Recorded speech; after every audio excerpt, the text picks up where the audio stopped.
अस्सलामुअलैकुम dear students, कैसे हैं आप सब लोग। उम्मीद है सब लोग ठीक ठाक होंगे, खैर खैरियत से होंगे। आज मैं आप लोगों के साथ शेयर करूंगी बायोलॉजी चैप्टर नंबर 2 के इम्पॉर्टेंट 25 MCQs। उससे पहले आप लोगों से रिक्वेस्ट है कि हमारे चैनल सुपर स्टडी को सब्सक्राइब जरूर कर दें और बेल आइकन जरूर प्रेस कर दें ताकि नोटिफिकेशन आप तक सबसे पहले पहुंच सके। तो आप लोगों को फ़ायदा ये होगा इन MCQs का कि जो 2024 में आपके आने वाले पेपर्स हैं, इंशाल्लाह उसमें से ये तमाम तर MCQs लाजमी आएंगे। इनको इसी तरीके से डिज़ाइन किया गया है और यकीन माने कि आपके साथ काफ़ी स्टूडेंट्स ऐसे हैं जिन्होंने अपने कोर्सेज कंप्लीट कर लिए हैं इन 3-4 महीने की छुट्टियों में।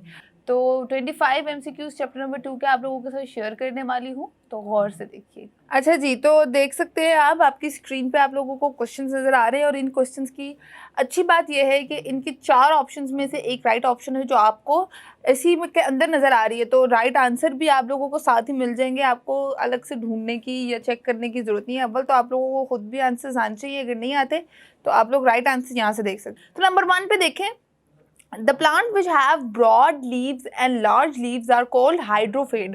Hydrophyte कहलाते हैं, ठीक है। आपके पास 4 ऑप्शन है, right answer is hydrophyte. In which succulent organ present होता है, आपने बताना है हाइड्रोफेट में, मीजोफेट में, जेरोफेट में और या फिर हेलोफेट्स में। तो जेरोफेट्स में जो है सक्युलेंट ऑर्गन जो है वो प्रेजेंट होता है। अच्छा, water lily is an example of hydrophyte. Water है और हाइड्रो है तो इट्स कॉमन कि जहाँ हाइड्रो होगा वहाँ पे वाटर का कॉन्सेप्ट होता है। Hydro means water. अच्छा, उसके बाद है कैक्टस प्लांट इज, क्या है कैक्टस प्लांट? हेड्रोफेट है, जेरोफेट है, हेलोफेट है या फिर मीजोफेट है। तो जो कैक्टस का प्लांट है वो है जेरोफेट। उसके बाद है example of hydrophyte plants is grass, sea grass, cactus या फिर वाटर लिली।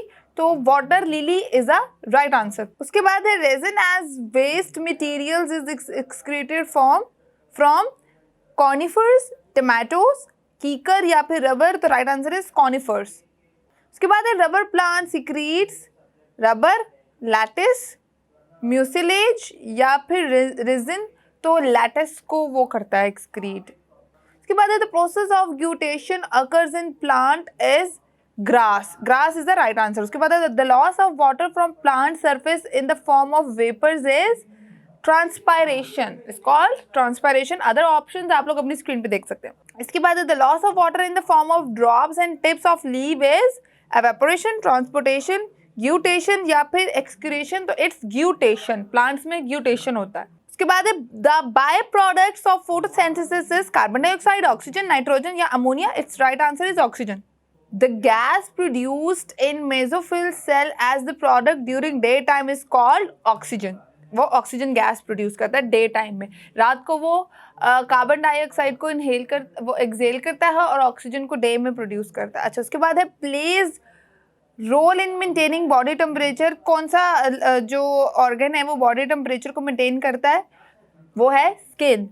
स्किन है, लंग्स नहीं, लंग्स भी नहीं, किडनीज भी नहीं, ईयर भी नहीं। तो स्किन इज़ वेरी इंपॉर्टेंट, जो आपके बॉडी टेम्परेचर को वो करता है, मेंटेन करता है, कंट्रोल करता है। और skin is the largest organ of human body. उसके बाद है the process which maintain the internal condition of body at equilibrium despite changes in the external environment is called homeostasis, excretion, absorption या tubular secretion. तो right answer is homeostasis. उसके बाद है maintenance of balance in the amount of water, mineral, temperature and glucose in body is homeostasis. इसका right answer भी homeostasis है। उसके बाद है the maintenance of the internal body temperature is called osmoregulation, thermoregulation, excretion या guttation. तो right answer is thermoregulation. उसके बाद है normal pH of blood is maintained eight, ये देखिएगा ऑप्शन नंबर बी, 7.35 माइनस 7.35 से लेकर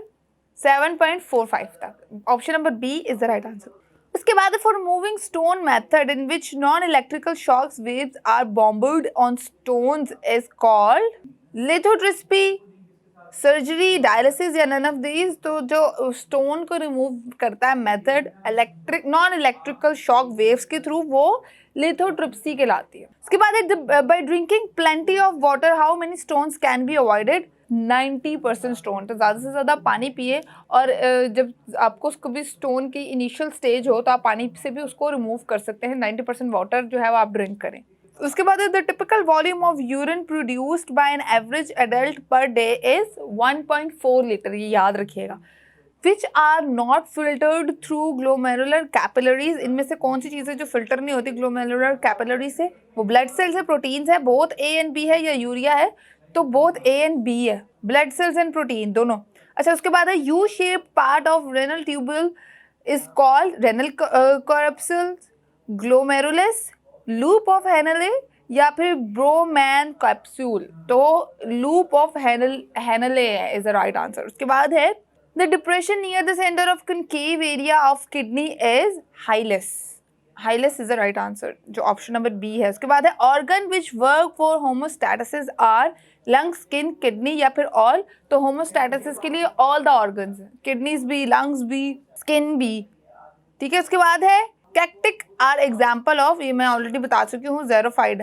तो आई होप ये वीडियो आप लोगों के लिए यूजफुल साबित हो। ये तमाम तो 25 MCQs थे। इसके अलावा आप लोग IKD हमारा जो इल्म की दुनिया का पेज है वहाँ पे भी जाके चेक कर सकते हैं। वहाँ मैंने अलग से 25 MCQs बनाए हैं। तो ये 25 और वो 25 आप दोनों मिलके करेंगे तो इंशाल्लाह आप लोगों की बहुत अच्छी तैयारी हो जाएगी।